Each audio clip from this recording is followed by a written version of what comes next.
लंबी यात्रा करनी पड़ी है, आज़ादी की यात्रा।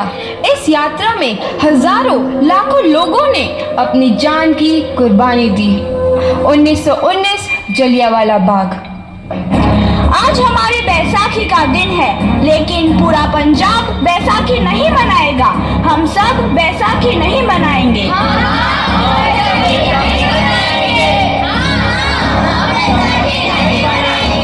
जब तक हम अंग्रेजों को भारत से बाहर नहीं निकाल देते, पूरा पंजाब बैसाखी नहीं मनाएगा। अच्छा, तो तुम सब हमारा विरोध करता है, भाग जाओ यहाँ से, इसका अंजाम बहुत ही बुरा होगा। हम नहीं जाएंगे, तुम लोग जाओगे। हमें नहीं, तुमको भारत से भागना होगा। Soldiers fire!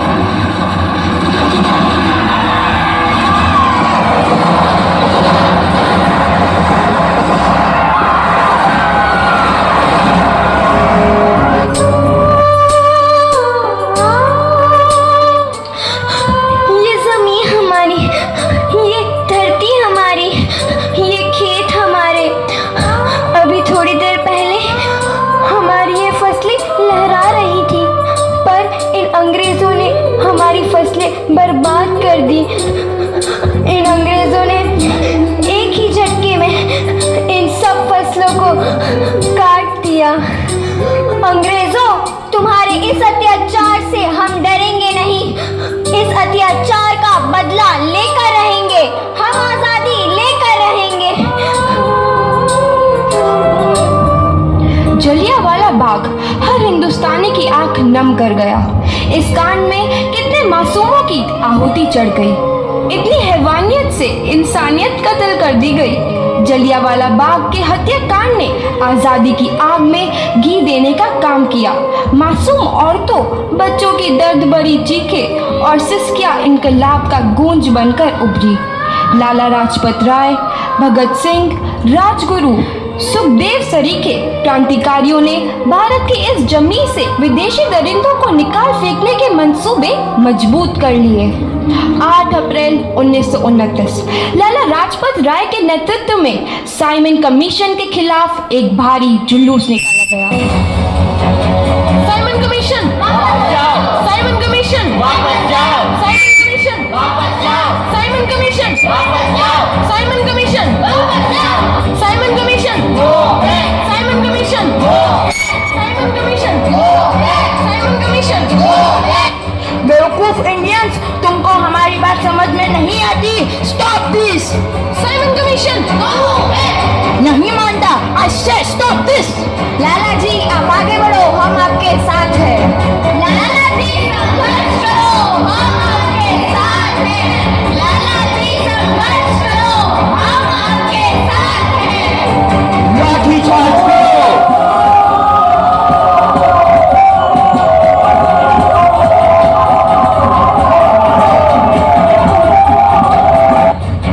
अरे लाला जी को तो बहुत गहरी अंग्रेजी सरकार के कफन में कील का काम करेगी।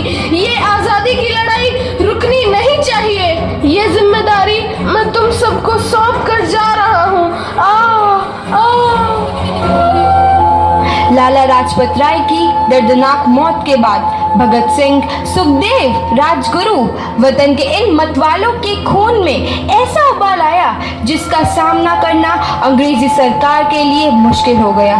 अंग्रेजों को करारा जवाब देने के लिए स्कॉट और सैंडर्स को मारने की रूपरेखा रची गई।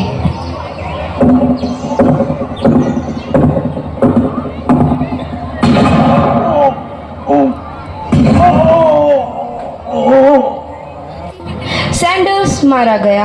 चारों तरफ तहलका मचा था। दीवारों पर लिखा था, लाला जी की मौत का बदला ले लिया गया है। भगत सिंह समेत सभी वहां से फरार हो गए।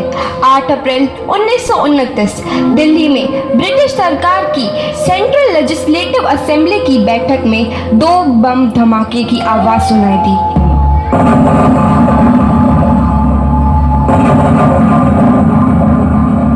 धमाकों ने अंग्रेजी हुकूमत को हिला कर रख दिया।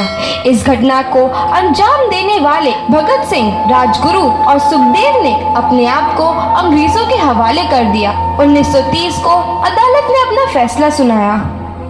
मुलजिम भगत सिंह मुलजिम राजगुरु मुलजिम सुखदेव को दफ़ा 121 और दफ़ा 302 के तहत ये अदालत तीनों को मुजरिम करार देती है और इस गुस्ताखी के लिए ये अदालत इन तीनों को सजाए मौत की सज़ा सुनाती है।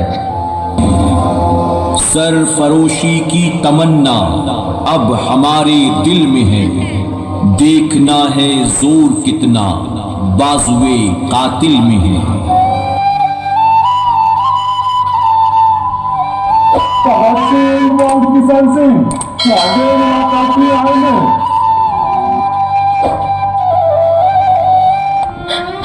पुत्र की हाल है तेरा? मैं चंगा हूँ माँ, फिक्र करने की कोई गल नहीं। पुत्र, मेरा दिल तेरी तरह पत्थर दिल नहीं होगा। तेरी ये गला सुन के मेरा कलेजा फटे जा रहा है। माँ, मेरा दिल कोई पत्थर जैसा नहीं है, एक वतन परस्त का दिल है जो मेरे देश प्रेम के जज्बे को ताकत देता है। बेटा, मेरा लाल। माँ, आज मेरी तपस्या पूरी होने जा रही है। जे तू रोई तो मैनू तकलीफ होइया। सोच, तेरा पुत्र आज शादी करने वास्ते जा रहा है। फर्क केवल इतना है, वो घोड़ी पर नहीं फांसी पर चढ़ने वास्ते जा रहा है। आज तू क्रांतिकारी की माँ है, कल तू एक शहीद की माँ होगी। माँ। पुत्र भगत, तू इतनी छोटी उम्र में हम सबको छोड़ के चला जाएगा? तूने जिंदगी में देखा ही क्या है पुत्र? मैंने अपनी माँ देखी है, जिसने मुझे एक ही बात बताई है कि बेटे, अपने देश के लिए एक बार मरना 100 बार जन्म लेने के बराबर होता है। अच्छा माँ, अब आशीर्वाद दे, आखिरी बार विदाई लेने का समय आ गया है। भगत, मेरे लाल।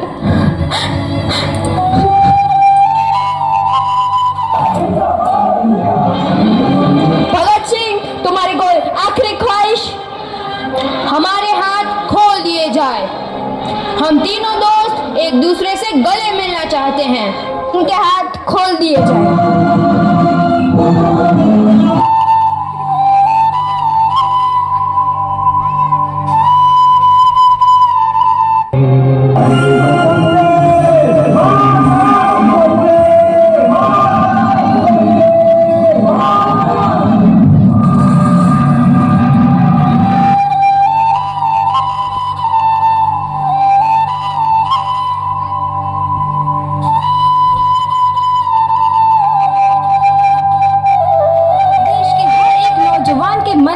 आज़ादी की नई उमंग हिलोरे लेने लगी।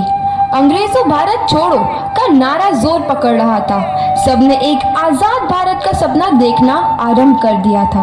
हर कोई अपने अपने ढंग से इस महायज्ञ में अपनी आहुति दे रहा था। सुभाष चंद्र बोस, रानी लक्ष्मीबाई, तात्या टोपे और मंगल पांडे जैसे शहीदों की कुर्बानी रंग लाई। 15 अगस्त 1947 को भारत आज़ाद हुआ।